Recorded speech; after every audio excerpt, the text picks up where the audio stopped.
अस्सलाम वालेकुम everyone, this is 4024 maths syllabus D paper 1 variant 1 और मई जून 2022। ये यहाँ पर देख लें, मई जून 2022 है ये। और अब हम कर रहे हैं इसके आई थिंक 1 से 10 हम पहले ऑन एयर कर चुके हैं। अब हमारे पास 10 से ऑनवर्ड हैं, 11 12 से आगे। ठीक है, तो देखते हैं। जी हाँ, ये क्वेश्चन नंबर 11 है। 100 students were asked the color of their car. The results are shown in the table. Right down the relative frequency. Relative frequency के बारे में पहले मैं आपको एक चीज़ बताता चलूँ कि रिलेटिव फ्रीक्वेंसी का जो फार्मूला होता है वो बहुत इजी होता है। ठीक है, इसको इतना ज़्यादा मुश्किल नहीं है याद रखना, आसान है। रिलेटिव फ्रीक्वेंसी का फार्मूला होता है हर फ्रीक्वेंसी को, हर एक नंबर की रिलेटिव फ्रीक्वेंसी अलग होती है। हर फ्रीक्वेंसी को डिवाइड करवाएंगे आप सम ऑफ फ्रीक्वेंसी के साथ। ठीक है, और रिलेटिव फ्रीक्वेंसी का जो सम होता है, हम इसको RF लिखते हैं। ठीक है, हम तो समझाने के लिए, हम याद रखने के लिए हम इसे RF लिखते हैं। और रिलेटिव फ्रीक्वेंसी का जो सम होता है वो इक्वल्स टू 1 होता है। ठीक है, लाइक अगर काफ़ी सारी रिलेटिव फ्रीक्वेंसी उनको प्लस करें तो आंसर 1 आता है। ठीक है, ऑल द टाइम। अच्छा, आप कहते हैं right down the relative frequency. Relative frequency मालूम करनी है, that one of the car is blue. Blue की रिलेटिव फ्रीक्वेंसी मालूम करनी है।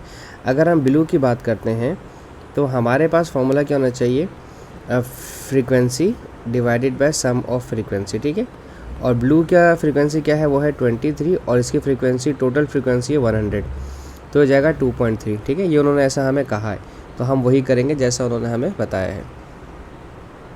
अच्छा, तो अब कहते हैं a different group of 1200 adults were asked. अब 1200 एडल्ट्स यानी कि सम ऑफ फ्रीक्वेंसी 1200 हो गई है। ठीक है, ऑलरेडी गिवन है, ये यहाँ पर ये लिखा हुआ है।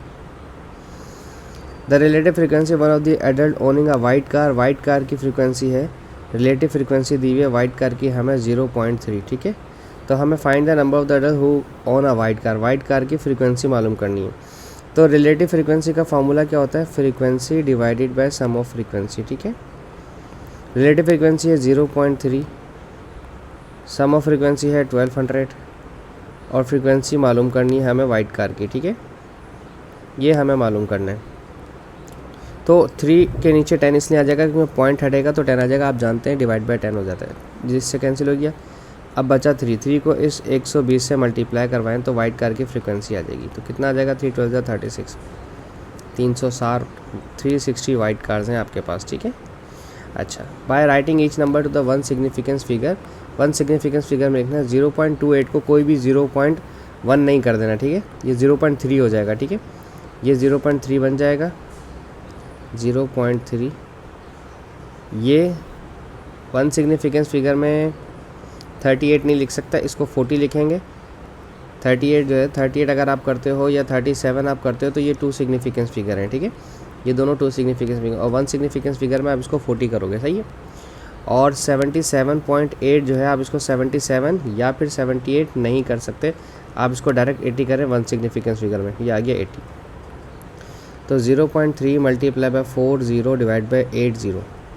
ठीक है, ये 0 0 से कैंसिल हो जाएगा, 4 1 ज़ा 4, 4 2 ज़ा 8। तो 0.3, 0 अपने पास से बढ़ा दें, डिवाइड बाय 2 तो 0.15 हो जाएगा, क्योंकि 30 का आधा 15 होता है, तो दिस इज़ 0.15। ठीक है, ओके। एक्सपेंड करना है। एक्सपेंड तो सबको पता ही है कि इस x को इन दोनों से मल्टीप्लाई करवाना है, x को इस x - 4 से मल्टीप्लाई करवाना है और इस 3 को भी x - 4 से मल्टीप्लाई करवाना है। ये हो जाएगा x² - 4x + 3x - 3 4 12, x² - x - 12। ठीक है, एक्सपेंड हो गया, ये आंसर आ गया आपका एक्सपेंड होने के बाद। अच्छा, अब हमारे पास पूछ रहे हैं कि इसको सॉल्व करें। 5 को इन दोनों से मल्टीप्लाई करवाएं, 5x + 5 2 ज़ा 10 -2 2 ज़ा 4x - +2 1 ज़ा 2। 5x और 4x को साथ लिख दें और 10 और 2 को साथ लिख दें। ठीक है, 5x में से 4x माइनस हुआ तो और 10 + 2 हो जाएगा 12, x + 12 इसका आंसर आ जाएगा। ठीक है, अच्छा, अब इन्हें कुछ बच्चे इसको एलसीएम लेने के तरीके से करते हैं, कुछ बच्चे इसको बिना एलसीएम के तरीके से करते हैं, डिपेंड्स ऑन कंडीशन। अगर आप इसे एलसीएम करते हैं, लाइक इन दोनों को पहले मल्टीप्लाई करवाते हैं, ये हो जाएगा 3 9 ज़ा 27, जो कि सही भी है। फिर 9 को इस 4 से मल्टीप्लाई करवाएंगे तो 9 4 ज़ा 36 और 20 साथ आएगा, प्लस अब इसे ही मल्टीप्लाई करेंगे तो हो जाएगा 3 5 ज़ा 15 भी। अब आप इन्हें प्लस करें, पहले 3 4 और 5, 51 b डिवाइड बाई 27। ठीक है, अब ये दोनों डिवाइड बाई 3 कर दें। ठीक है। तो 3 के टेबल में 51 आता है, 3 2 ज़ा नहीं 3 1 ज़ा 3 और 3 7 ज़ा 21 और 3 9 ज़ा 27, ठीक है। ये आ जाएगा 17/9 और ये बी, ठीक है। ये इजी था। 14 देखते हैं। क्वेश्चन नंबर 14 में क्या कहते हैं, write down in the standard form. Standard form में आपने इसे लिखना है, यानी कि पॉइंट हमारे पास अगर मेरे पास 0.0000863 है तो पॉइंट यहाँ से यहाँ लेकर आना है, ठीक है।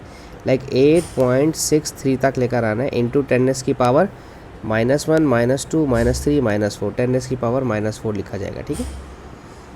लेफ्ट साइड पे राइट साइड पे आते हैं तो नेगेटिव होता है और लेफ्ट पे आते हैं तो positive. Write down the name of the desert with the largest area.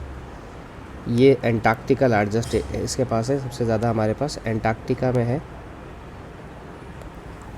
Okay, calculate the total area of the Arabian and Kalahari desert. Arabian और कलहारी डेजर्ट, अरेबियन है 2.3 इंटू 10 की पावर 6 और अरेबियन है, और कलहारी है 9 into 10 की power 5, ठीक है। ओके, अच्छा अब यहाँ पर एक चीज़ थोड़ी सी कर लेते हैं, इसको 23 बनाएं, ठीक है। पॉइंट यहाँ पर लेकर आए, ये हो जाएगा 23 इंटू 10 की पावर 6 से कम होकर 5 इंटू 9 इंटू 10 की पावर 5, ठीक है। अब ये दो टर्म्स हैं, एक टर्म ये है और एक टर्म ये है। इससे भी 10 की पावर 5 और इससे भी 10 की पावर 5 कॉमन ले लीजिए। अगर आप दोनों से 10 की पावर 5 कॉमन ले लेते हैं तो पहले नंबर में सिर्फ 23 प्लस दूसरे नंबर में 10 की पावर 5 चलाइए तो 9 बचा। 23 और 9 कितना हो गया, 32। 32 को 10 की पावर 5 से मल्टीप्लाई करवाना है तो ये बनेगा 32 इंटू 10 की पावर 5। अब पॉइंट अगर यहाँ लास्ट में है जो कि नज़र नहीं आता, इसको अगर यहाँ लेकर आओगे तो ये -1 हो जाएगा, ठीक है। नहीं, +1 होगा, लेफ्ट साइड पे आते हैं तो पॉजिटिव होता है, सॉरी माफ़ कीजिएगा।